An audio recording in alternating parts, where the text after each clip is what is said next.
Okay, we are live. So welcome to Ruby Tuesday, KL number 96, and also Penang meetup 45, and also KL Elixir. So brought to you by KL Ruby Brigade and also KL Elixir. So this is our Facebook group, KLXRB. There's a meetup link, Ruby Malaysia. And if you're interested to join us in Slack, you can invite yourself through this link. So yeah, I'm Gui. I'm from Penang. So I'm a co-organizer for Ruby Meetup. Um, Tristan is not here today, but he's also a co-organizer in KL. I think we also have KS from Elixir. Yeah, hello. Right. So without further ado, let us invite our speaker, Azuan, on the topic of running 8 hours of CI compute time under 30 minutes using GitHub Action. Hi, Azuan. Hello. So Am I pass to live you. now? Yep. Oh, Stream. Yep. all right. So, hello guys. All right. So this is me speaking. So this is my title, right? 8 hours of CR compute in under 25 minutes using GitHub Action. So this is specifically talking about CI.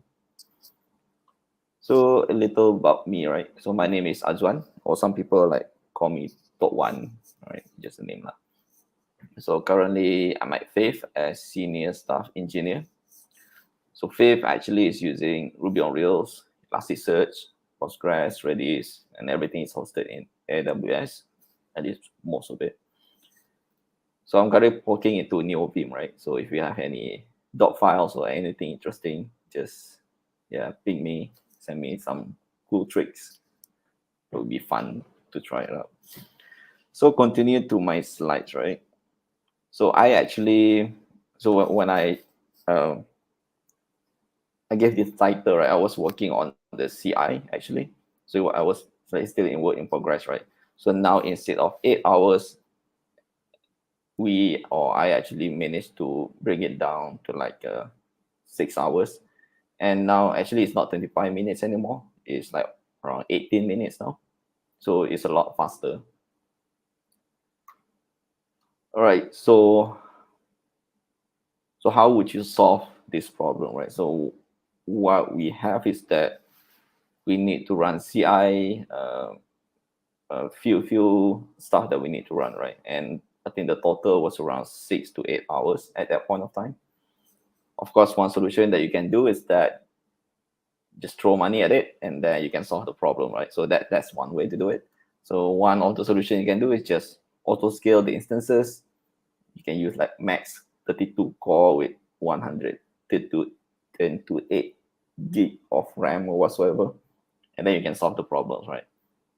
Technically, you can solve the problem this way, but that's not how you want to do it, right? I mean, you do want to throw money, but not that much now, right? So actually, now it's under 8 minutes now. 80 minutes, I mean. So this is one of the issue that we face, right? So previously, like if you guys consider like back then, like whatever code that you have, right? One of the things that we always say is that, okay, my code is compiling, and then you have to wait, you make some coffee. Those are kind of like the things that we did back then, or if you're working in kernel or that kind of stuff, right?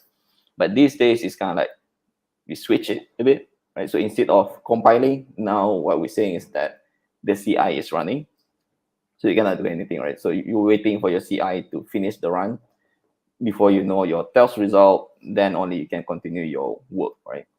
So that's kind of like one of the things that happened to us as well in Faith.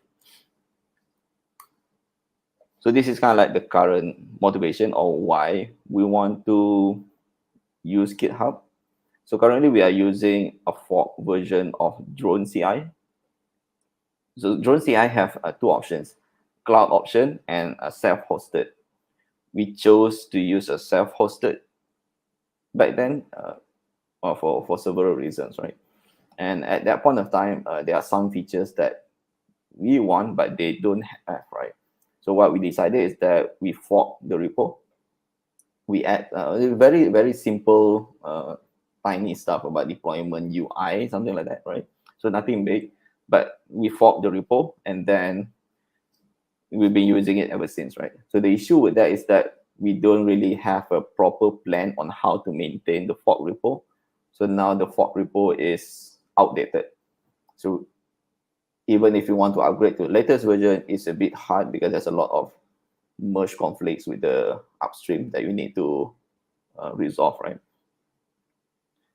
And when we use this self-hosted in AWS, right, what happened is that we allocate a certain amounts of machines. So for example, in our case, we allocate probably around 40 plus machines, right? And then we run tests in parallel. But if 10 engineers push their changes to their PR, right, not everyone will be able to run their CI at that point of time, right? Because we only have a limited numbers of machines. So those who push a bit late, they have to queue before they can use the CI, before the CI can run, right? So it's a bit, there's some queue over there, right? And also, lastly, we had a discussion, and then we're like, okay, our team don't want to maintain CI anymore. I think the main reason is just because if you host it yourself, it's cheap, right? So you're not paying for the service, right? You're paying for the software, but then you have to pay for the labor to maintain it, right? So that's kind of like the trade-off. And right now, it's not really a good trade-off for us. So that's why we're looking for a cloud option at the moment. So CI in Faith. So this is how the CI that we have right now in Faith. Drone CI that I mentioned earlier. So we have around 44 agents. 44 agents means we have around 44 machines. So at one point of time, we have a maximum of 44 machines that can run our tests.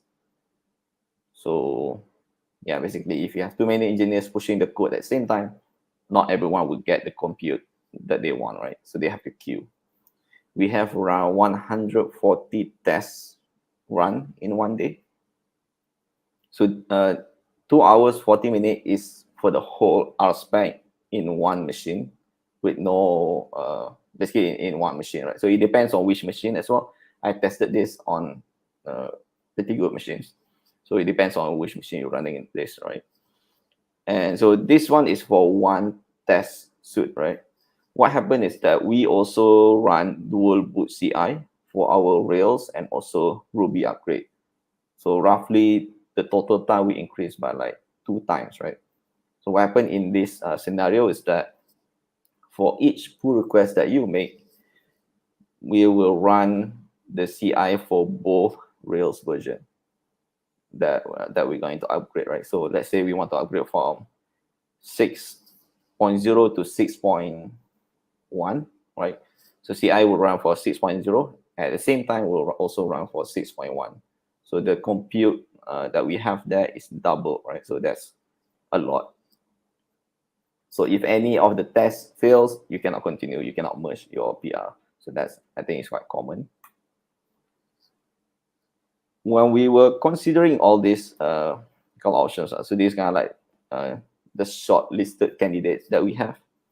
So Circle CI, we were using Circle CI previously actually, but then we moved to GitLab because of pricing. What happened is that GitLab kind of have the same model with what we have right now.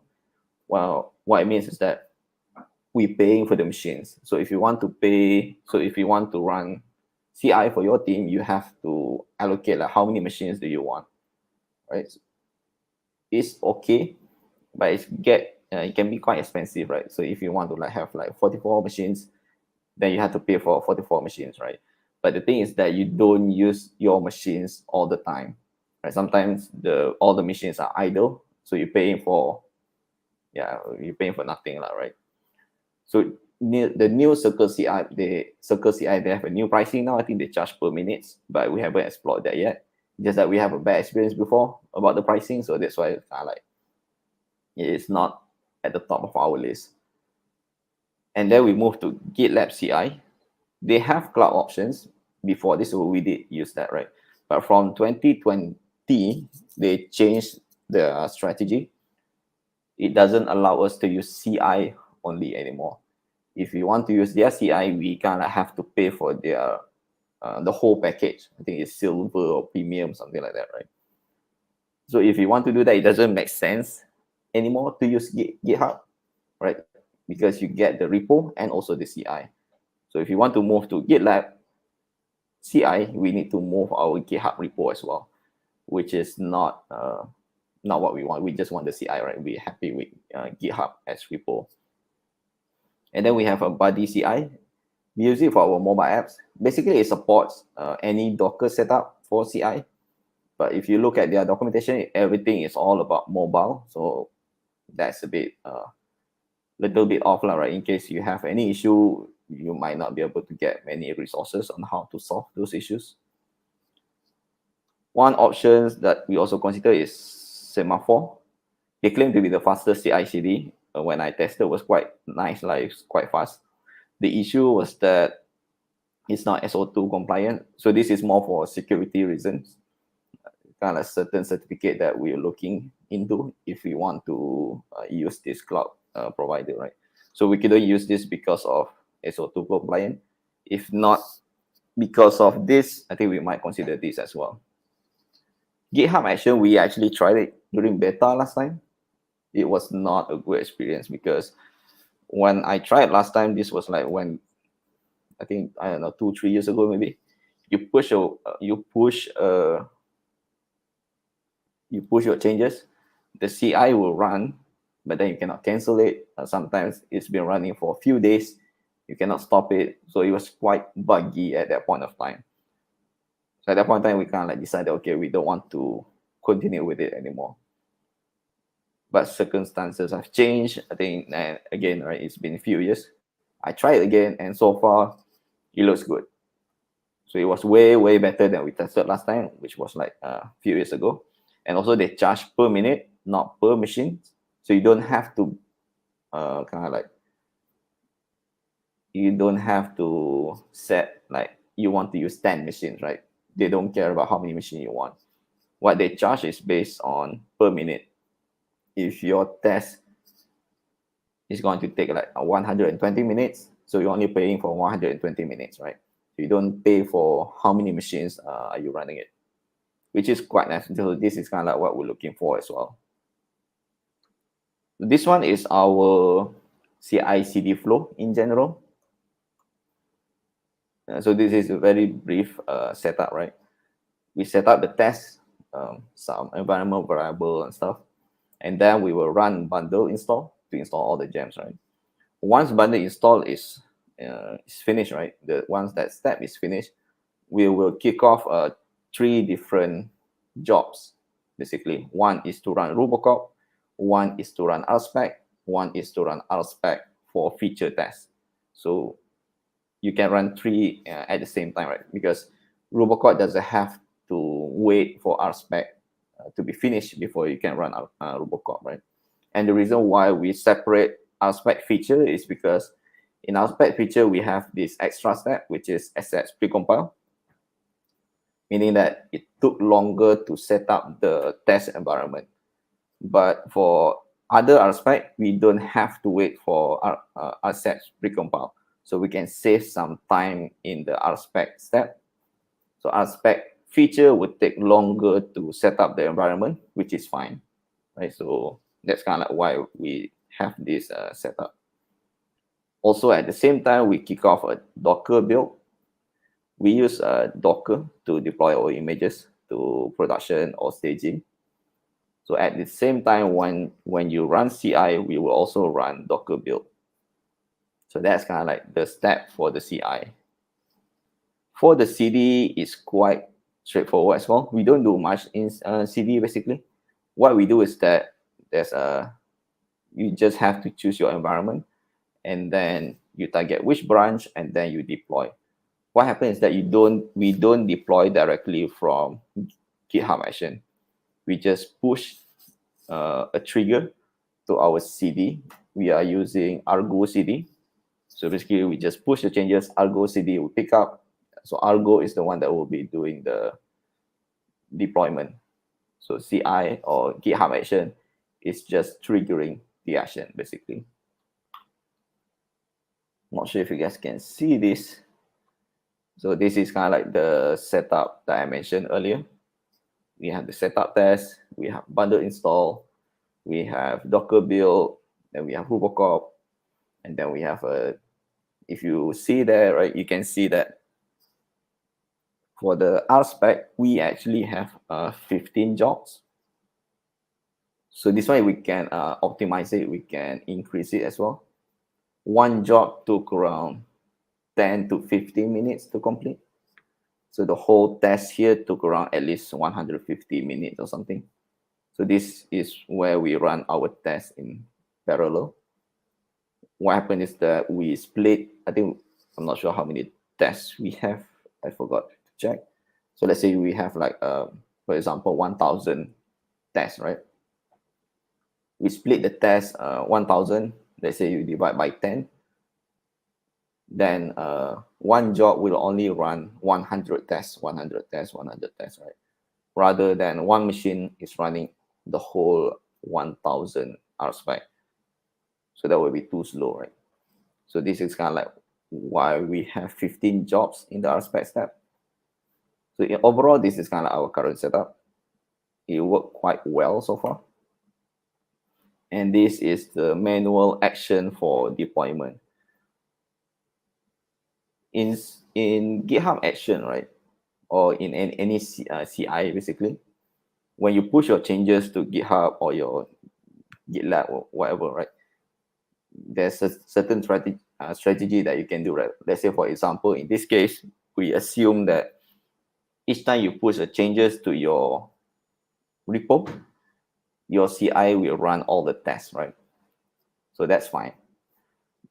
But let's say for our case, we also have a CD step, right? In CD step, what happens is that we want to trigger a deployment to a certain server, right? So in this case, what we can do is that GitHub have this specific workflow where you can run a manual action for, so you can set up a manual action, right? Basically, it's called workflow dispatch. So this is kind of like the UI.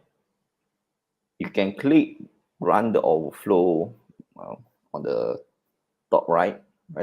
You can select your branch, and then you can put any kind of inputs that you want there, right?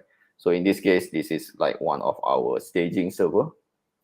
When you click run workflow, it will take the branch, the master branch, and then it will try to deploy that to Columbus. That's it.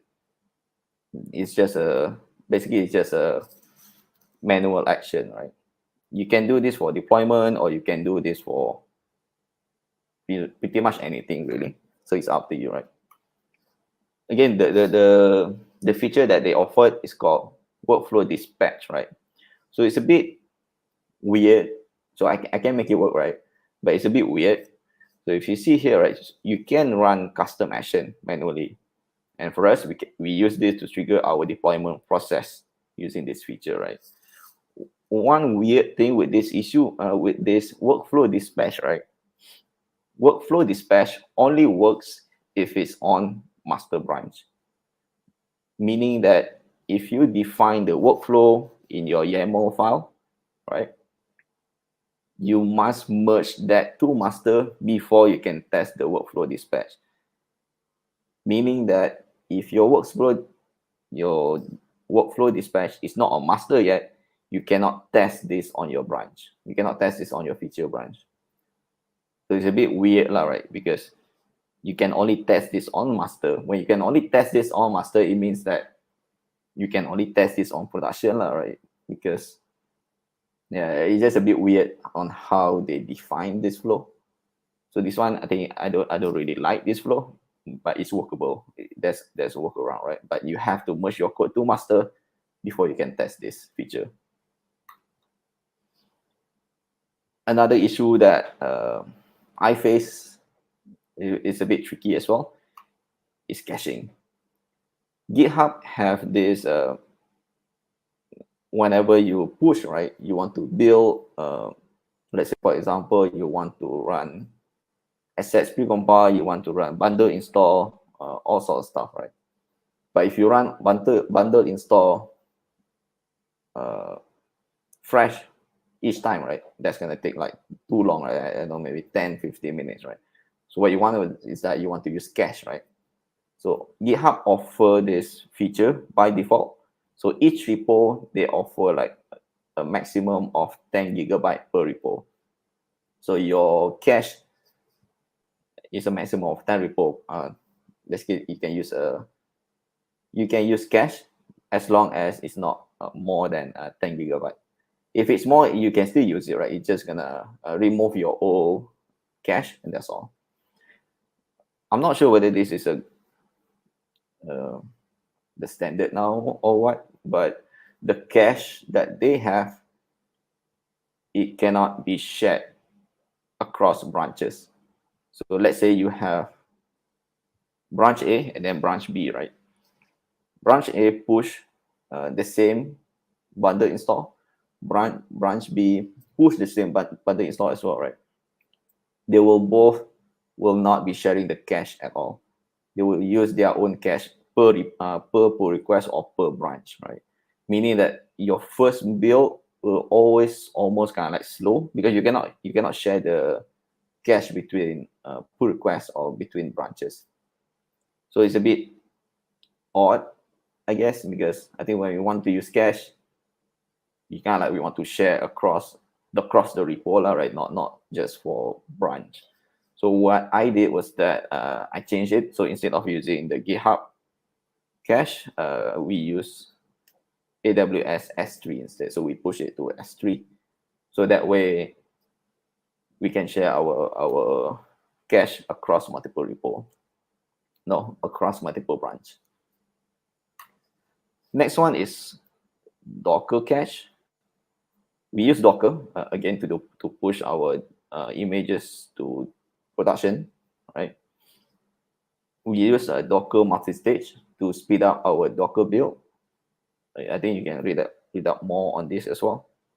But by default, GitHub Action, there's a library. It's called BuildX for building Docker images that they offered. GitHub maintain the repo basically, but it doesn't work with AWS ECR as cache manifest, meaning that all the cache that you built for your Docker multi-stage, you have to push it only in GitHub. So you cannot push it to other provider. Like previously, I can push the image, the bundle install cache to S3, right? But for Docker, I cannot do that. There are some workaround, but everything is not. Everything is kind of basically it's a workaround. Officially, it's not supported yet. So I don't really want to work around something that's not stable for production yet. So what I decided is that okay, we stick for GitHub Action, Docker cache by default. There's no other way, I guess. So this is kind of like one of the things as well. And AWS is still working on this actually. So this screenshot was taken today. So this is kind of like still in AWS roadmap. They haven't supported ECR cache manifest yet. So I guess we just have to wait for this one. This one is the info for our runner or instance size, right? I shared earlier that we have like 44 instances for our drone CI. Each instance we have is quite big actually. So each instance, the size is like 4 CPU and then 16 GB of RAM, right? So that's quite big actually. In GitHub Action, what we did was that this is a default size that you will get. It's 2 core and 7 gig. What happened is that it's is practically like 50% smaller than the one that we're using in Drone CI, right? So surprisingly, the impact is not much. The only impact that we see from this is just on the Docker build, because Docker build is quite heavy, right? We only need this the Drone CI setup only for Docker build. For RSpec, it doesn't matter much because we didn't really set up to use all 4 CPU anyway. So that's why we kind of like over set up our Drone CI, I guess. And so this is the default that GitHub Action offered to anyone really. So this is the default one that they offered. It works good enough. It works well basically for us. You don't really need the higher one unless you doing something heavy, I guess. So this is the bigger instance that you can use, but it's still in beta. You have to apply for beta before you can actually use it. So instead of 2 core, you can go up to like 64 core, 256 RAM if you want to, right? Yeah, for whatever use case that you have, they have this option, but it's still in beta. When I say it's still in beta, right, it means that it's still in beta release. It's not, I'm not sure whether to call it stable yet or not, because what happened was that when you apply for this beta, we saw that we can use it, right? But the instance doesn't work. What we found out is that you have to set your GitHub spending limit to be more than 0% before we can actually use this, right? So the UI is not really helpful. You kind of have to Google around before you found out that. So we set like $10, right? So we want to use around $10. I think $10 can get us around 2 to 3 hours of compute hours. So we're okay with that, right? So we said $10 is still not working, right? So our team checked on this. What happened was that it's kind of like there's a bug. So you cannot put just $10. You have to put like $300 before the runner can run. So it's not that you're gonna use the whole $300. It's just saying that you have to put minimum spending as $300 before the beta runner can run. So for us, it was like, yeah, not yet lah. It seems like the whole thing is still in beta. It's not really stable yet. It's good if you want to play around, but I think probably not so good for production yet. So that's pretty much it. Overall, I would say that GitHub Action is definitely not perfect. There are pros and cons, things that I mentioned earlier. But so far, I think it's quite good. We managed to run the whole CI in under around 15 to 18 minutes now. So it's quite stable around that time, right? There's no weird issue anymore. Overall, I would say that it's good.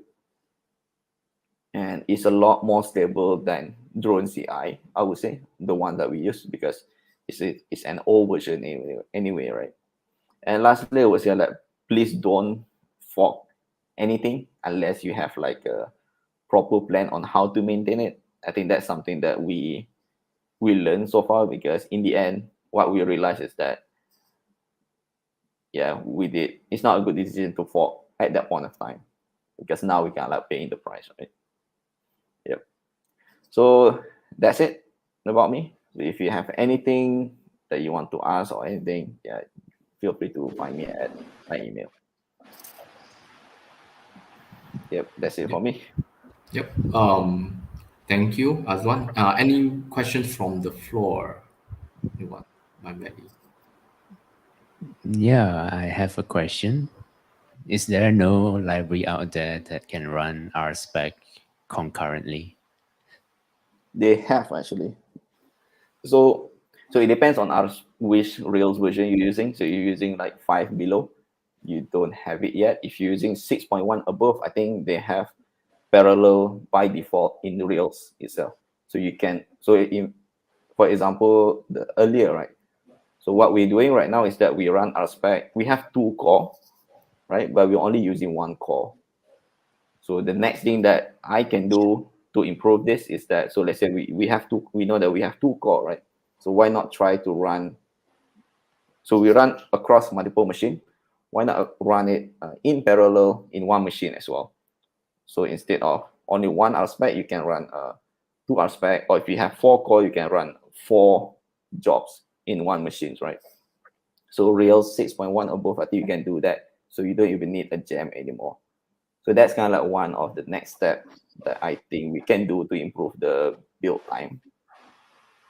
So it's in Rails or Yep, it's in Rails or RSpec?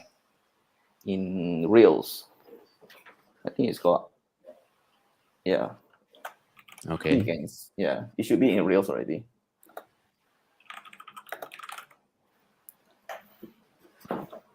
Yeah, it's starting Rails 6. Just a shameless pitch for Elixir. It's parallel by default out of the box. So that's your point. Yeah, Yep. I think Rails kind of like a bit late to the game, but yeah, we kind of have it since 6.1, I think. Yep. Any more questions from the floor? If no, I do have questions. So because I also work on CTCI for Rails, and also my company do CTCI stuff also. For Rails compile, right? I remember you need like more than 1 GB during compile. You not necessarily running, but compile. So sometimes I need to add a swap RAM just for compile, else the compilation fail. So anything on the CTCI pipeline that we need to configure to Yeah, have. so far I would say that our, the assets precompiled, right? So basically it's resource hungry, right? It's very, you need high RAM, or you need to set swap memory, right? And for us, we're using a big monolith, right? We have a Rails React as well. We're using a normal web view as well. So our asset pipeline is, I would say, it's not small, it's medium to big, right? And so far, when I tested in GitHub Action, we don't face any issue at all, and it's quite fast. Our asset precompile, I think it took around 2 minutes, 2 minutes, I guess. So I would say that it's really fast, and yeah, we don't have to set anything, which is why I say that so far GitHub Action is quite stable, which is quite nice now, right? Because otherwise, that would be one of the concern as well. Like if your asset precompile is too big, what you're gonna do is that you're gonna have to request for beta, and then you want to use a bigger instance just to do the asset precompile, right? So that won't be fun. But so far, no issue. It's quite nice. Yep. For us, we use Bitbucket pipeline. So Bitbucket pipeline have a limit of 2 gig of RAM as default. So we sometimes run into issues, but now they allow to scale, so you can set a scale by 2x, 3x. So it solved the problem. Yeah. Previously, we hit issue with Java. We know Java is memory hungry, so we hit issue with Java, even compile, and running the unit tests and stuff like that with Selenium along with it. Oh so, yeah, that one is, they want more resource hungry also lah. Yeah. Another question would be on the topic of RSpec and unit tests, right? So, my company have basically my team have a lot of resistance because unit tests take a lot of time. Like, they said, oh, it's a waste of time. Every time I push the changes up, it runs for half an hour. Like, and then the boss said, why you waste half an hour on your work? You should be doing your work. So please comment out all those unit tests. Do you have this kind of resistance on test part during CTCI? We don't really have that kind of resistance, but we do. I think our concern is not about skipping the test. Our concern is more like, can we make the test faster, right? Because I think for us, our culture is like, we understand the importance of tests. So basically, if you're saying that, okay, can you skip 20 minutes and then you just merge to master, right? So the idea is that, do you want to wait 20 minutes to know what the error is, or do you want to run on production and know the error later, right? So you have that option, right? In the end, we go back, okay, let's just wait 20 minutes, right? So we don't have that issue, or that kind of issue, right? but it's something that we work on since the early days, I would say, right? When I first joined Faith, our test coverage was around 30 to 40%, right? So we okay with writing our spec, but it doesn't mean that we write our spec all the time, right? So we okay with it, right? But I've been pushing for it. We all agree on it. So now our test coverage was around 60% plus. So going from 30-40% to 60% first is a big milestone, right? So even when you run what you call it, regression test manually, we only have very few bugs on production, meaning that our CI is, or our aspect is very quite complete overall. It can cover most of the test cases. So for us, it's still a journey. So we don't push on skipping tests, but we kind of like, okay, maybe we can skip writing tests for this, right? So what happened was that it's just that instead of doing that, we kind of like push, okay, we need to write more tests, we need to increase our test coverage, and overall, over time, I think it took us like a few years now, right? But yeah, now we have like 60% plus, and everyone is quite happy because, yeah, I mean, if any error, early, right? Yep. Yeah, for us, we make it optional. Means it will run parallel. Compilation and unit test will run on parallel. But compilation will finish first. Then they will just integrate with the main app, and while waiting for the unit test. So I think for the culture, we want my manager want to enforce is um, deploy fast and break fast. So like anything, just go do it first. So yeah, we break a lot of stuff until we need to fix. Then all the hot fix we will need to attach with the unit test to cover, so that it will not happen again. But yeah, this is like until now our test coverage is not that good, because yeah, writing a test, it's hard to convince people to write the test for regression Yeah, purpose and yeah, documentation purpose. Yeah. yeah. Yeah, documentation is harder lah. At least with tests, yeah, I think seeing the test coverage increase over time, I think that's a very nice feeling to see as well. That like, okay, yeah, we're covering more and more, right? Yeah, yeah, Yep. And for CI/CD, we need to balance, right? Because the more you add, the longer it will run. So sometimes 100% is not necessarily a good thing. It really depends. It really depends. Yeah. yeah. So one of the things that I've been considering as well, right? So if you read about, I think Shopify, I think so they release a very good strategies about all this test stuff, right? They have like 300,000 of tests or something. Send an email to them, right? So one of their strategies is that you still want to run tests, but you don't have to run tests for everything. So what it means is that, so let's say you change something on this module. So let's say you change something on, let's say, payment, right?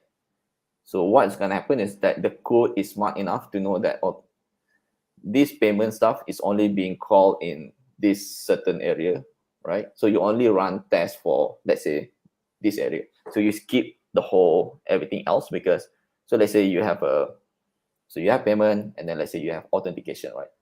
I know you have payment, and then you have, I don't know, something else, deals or something. It's not related to payment piece at all, right? So it's totally different thing, right?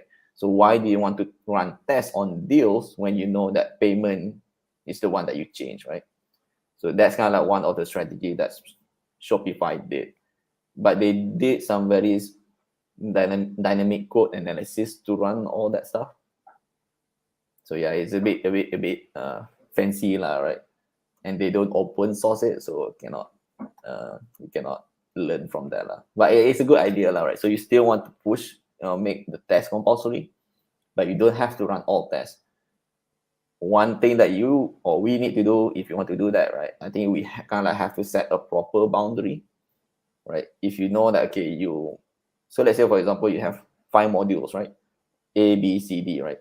If the code changes, it's only for module A and module B, you just run tests for module A and module B, right? You don't have to test for C, D, E, right? So you kind of have to have a very good code structure first, then only you can do this kind of stuff, right? But it's a nice idea to explore. Yep. Breaking tasks into several folders Yeah. or several parts, and then have their own sets of manifest and run. Yeah. Not Probably. microservice. Yep. I think CDCI, is a good topic. Do you have anything around rollback? Because normally we just deploy, right? If things happen, how would the CDCI pipeline handles rollback? So for rollback, usually we can just skip. I think there are few things that we do usually. So let's say if you deploy, so CI have to pass before you can deploy, right? So let's say you pass, you deploy, but let's say there's something wrong with that commit, right? So what usually we check is that, is there any like any crazy stuff that we deploy? For example, is there any database migration, right? If there's no crazy stuff, there's no database migration, what we do first is that we roll back the deployment. So we don't roll back. So we have CI and we have CD, right? In our CD, we can actually roll back to the previous version right away. So it is because we still keep the previous images, right? And that one is faster. It took only like few minutes rather than create a PR, revert your changes, run CI, merge, right? You can skip that one first. So we just roll back from the Argo CD or our CD tools itself. In case we do need to create a PR, it depends. Usually we just keep the CI anyway because we know something is wrong. So let's just skip the broken PR changes and then just merge it to master, right? Yeah. Multiple strategies depends on the error, I guess. Sounds good. Yeah. Just want to add, we do the same thing in Mindvalley. We deploy the previous image. That's it. If there's no migration. Yeah. Having migration deployed is the tricky part. You have to check so many stuff. Yep. The schema, if nothing deal with database schema, then it should be good enough. Yeah. Correct. Yeah. Any more question from anyone on the floor or online? Anyone? Of course, we can move to our next topic. Wait. Remove that stream. So next will be open for all. It's open floor. Since this is the last event of the year, I think it's good to have people that still practice Ruby on Rails. So a lot of people say Ruby on Rails is almost dead, but Shopify proved that on Black Friday and Cyber Monday that it's still able to scale really good, handles a lot of traffics, and so for all the people that still Ruby on Rails, still using Ruby on Rails, I think still there's a lot of things to learn, a lot of things to explore, especially there's more development in terms of Ruby 3 on multi-threads, and more improvement. I think there's a blog recently. Let me see whether I can find.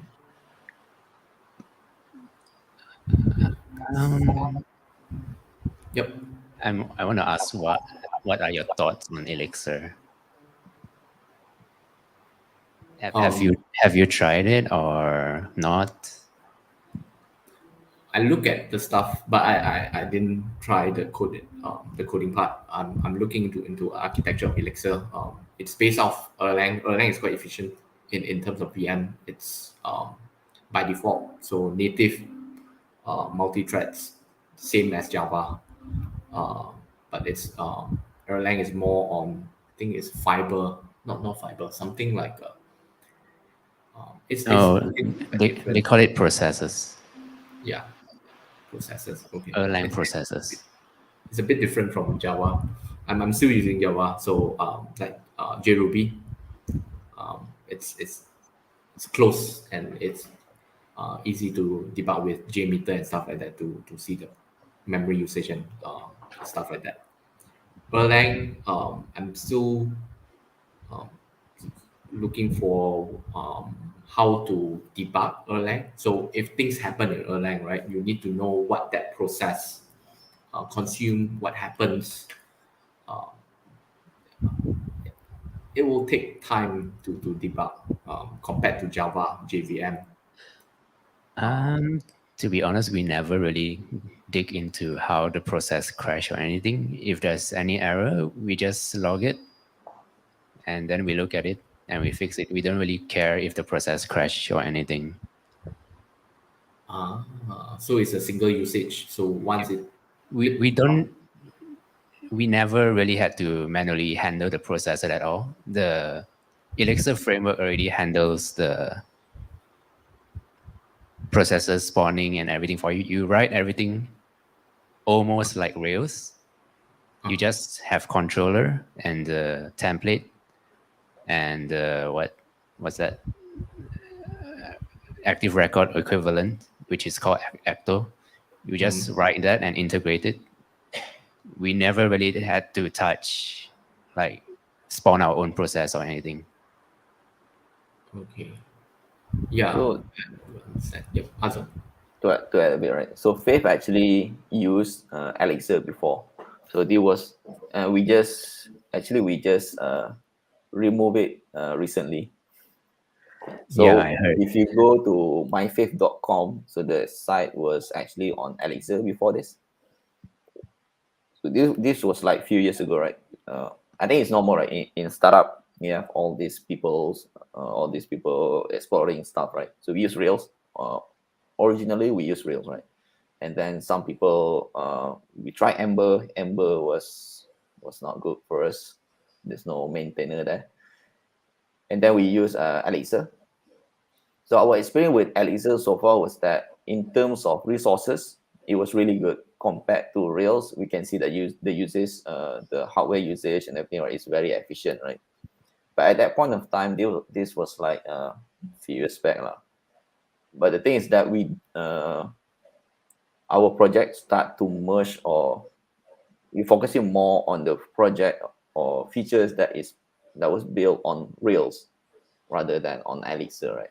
So over time, we just push more features to the Rails one, not Elixir anymore. And the tooling at that point of time was a bit, let's say for the deployment for Elixir, it was not that matured yet at that point of time. So our SRE team was a bit having some issues with deployment with Elixir also like at that point of time. But I think it's nothing big, lah, right? It's just something new. We know that, so we just use it, lah, right? So our experience, I think that's pretty much it, lah, right? It was good in terms of resources and everything, but in the end, we just use Rails because most of us are using Rails anyway, and we don't want to like hire for Rails and then for Elixir, and then the resources will be a bit diverse, right? If you want to switch project, switch context, right? So in the end, that's why we kind of like, okay, let's move everything to Ruby on Rails, and then we just sunset the Elixir. So it's not like we hate Elixir or something. So it's more like a product decision, basically. Understandable. But if I may add, I find that it's easier to use Elixir/Phoenix because you can find people from bootcamp that just learn Rails, right? And they can do Rails. But the problem is when you want to scale and make it performant, you need a really good Ruby developer to understand like what's the problem with Ruby, why can't it scale or anything, right? But for Elixir Phoenix, you just write it like normal, almost like Rails, and the performance is handled by default. So I think it's easier for newbie developer to make a performant Elixir Phoenix application, there's almost no worry to make it performant. Like even when running tests, it's concurrent by default. So the testing time would go down. Your CI/CD go faster. Yeah, I think it's a different paradigm as well. So let's say for Elixir, right, the notion that you get from hearing things about Elixir is that it's fast and everything, right? For Rails, usually they never claim to be the fastest, or let's say Ruby, right? So it's not slow as well, right? It's not too slow now, right? But they always focus more on productivity. It's like launching new product, kind of like you want to bootstrap things fast, right? So that's why I guess it's a pro and cons when we decide to choose these languages, right? Yeah, but from my experience, I came from a Rails background as well. There's almost no difference except for the language. So you just need to learn the syntax from my observation and experience, I think. Yeah. For me, I'm using Ruby on Rails, C Ruby. But if I think of scaling, I will go for JRuby because I know JVM quite well. I'm working on Java, so I think when people transition to performance, when you want to bootstrap state stuff, you want to be as easy to debug, as easy to work with, without thinking of performance. Because normally when you launch a first few years, you won't get so much of traffic, you won't get that kind of load, right? So you just focus on building feature, iterate, pivot, and change. So you want to release faster. I think the C Ruby on Rails is quite good on that. If we want to go for performance, like what we did in my company, we start with Java, and then we move to Rust. So you can see it's a very different end. Java to Rust. Rust is performant, yes, confirm. We run it. The app that took a few seconds now took milliseconds in Rust. So if we want to go out, like go flex on performance, we pick the most like Rust, right? But you don't want to start with Rust. Anything bootstrap with Rust, it's like you just spend time on figuring what happened. So on feature wise, I think Ruby on Rails and Elixir definitely fit in between, right? You want performance and you want fast iteration. Elixir can do that definitely. So for companies that using Ruby on Rails that want to get more performance juice out of it, yeah, Elixir would be good alternative. But you want to go to the end, like super performant, either Golang or Rust. I think right now people are looking at. I think a lot of companies change to Golang from Ruby on Rails. From what I heard, so it's different, but definitely if before going to Golang, hopefully they can start looking into Elixir because it's still Ruby-like rather than just pure Golang. Is totally different. Yes, Elixir language syntax is inspired by Ruby, so it's almost like Ruby, but not Ruby. There's no OO, which is good. Yeah, functional. Yeah. I think Oh, yeah. Yep, continue. Sorry, I want to add that in Ruby, the language is very flexible. You can monkey patch stuff. You can do a lot of crazy stuff and make your own DSL and whatever.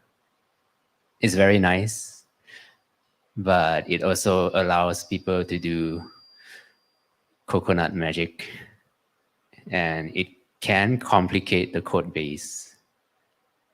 One nice thing about Elixir that I've worked with so far is it has less, how to say, you don't need to, we have something called a macro, which is something like pre-code. It's like C macro is the same thing, right? But normally when you just work on your application, you don't need to touch the macro. It's suggested not to touch the macro, and you just write Elixir code, and it's very simple. It's just functions and structs and data. That's it. Yep. Yeah, that will save a lot of time. Yeah, reusable code and immutable, right?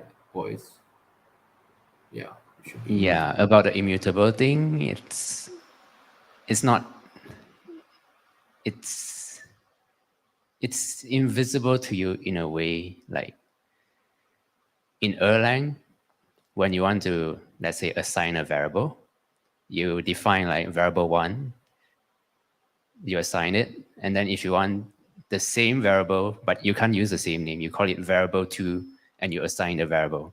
But in Elixir, we just made it so that it's possible to reassign. It's technically not reassigning, it's creating a new data, but Elixir handles it for you. It's invisible to you. It's the immutability thing, it's invisible to you. Yep. Understand, because it's handled by the Erlang VM. Yeah, behind the scene here.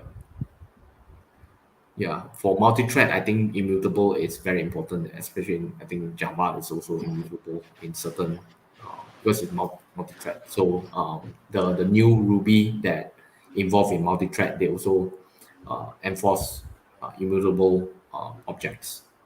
Also, there's also typed object, like similar to TypeScript. There's sorbet for Ruby, Yep.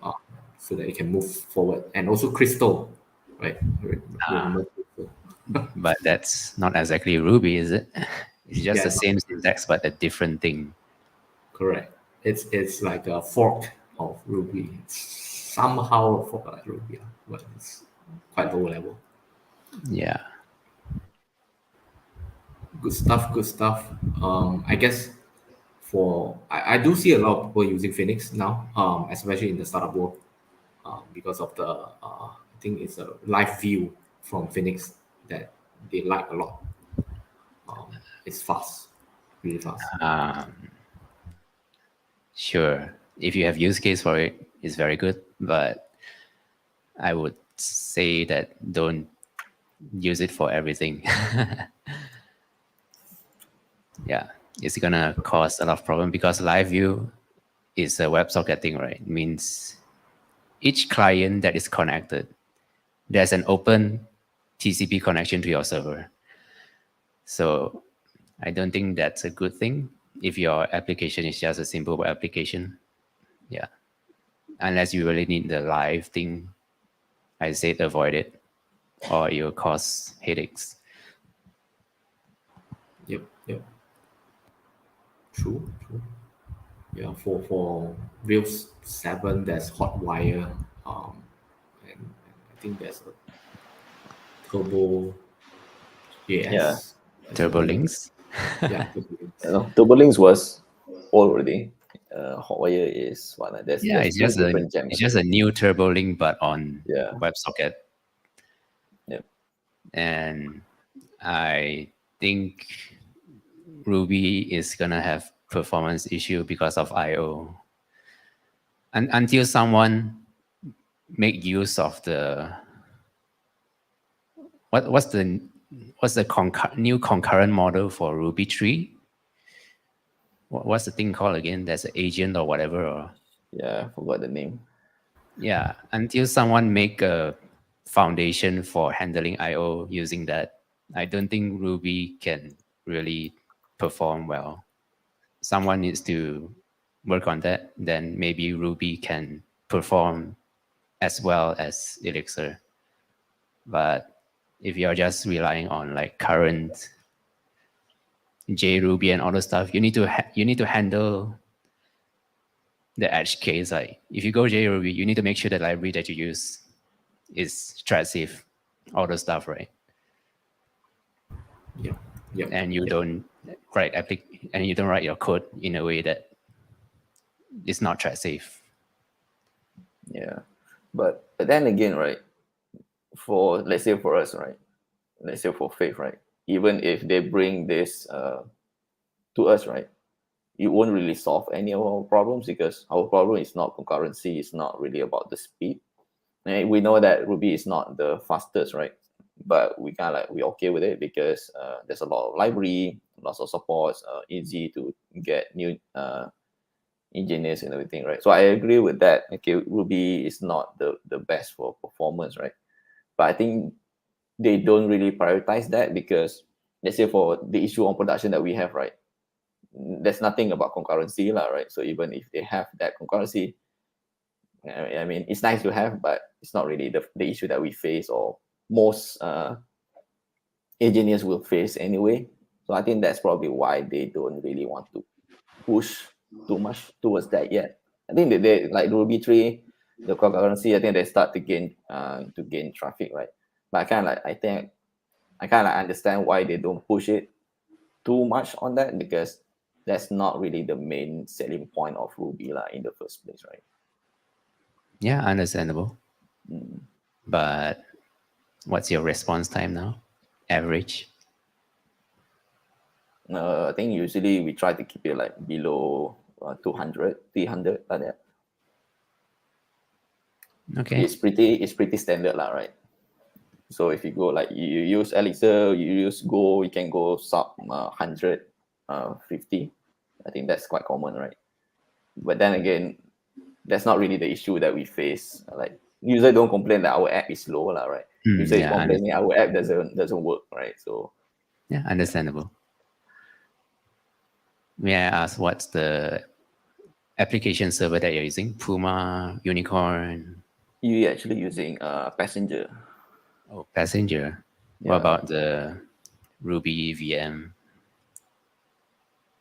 Ruby VM? MRI, JRuby? Oh, just MRI. Okay.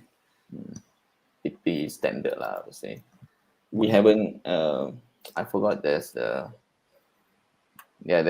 optimization still that we can do. But yeah, I forgot what it was. This one is more for the memory usage.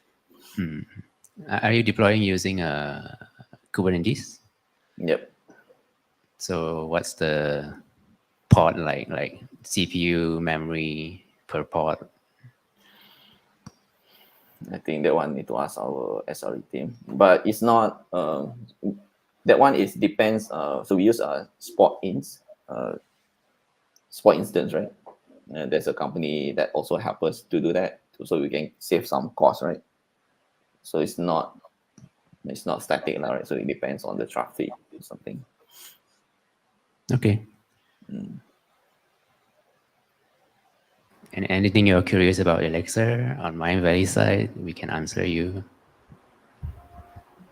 When you start using Elixir, do you start from scratch, or you migrate existing Rails to like Rails project into Elixir? We started out with one. That one was started from scratch, I believe. And yeah, both also started from scratch.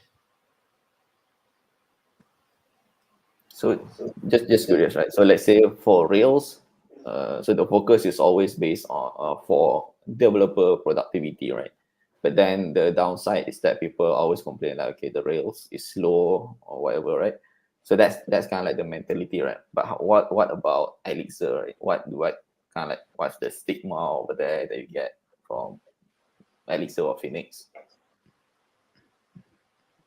I would say that it's for developer happiness and productivity as well. I mean, I don't really find any issues with it. And I get performance. Yay.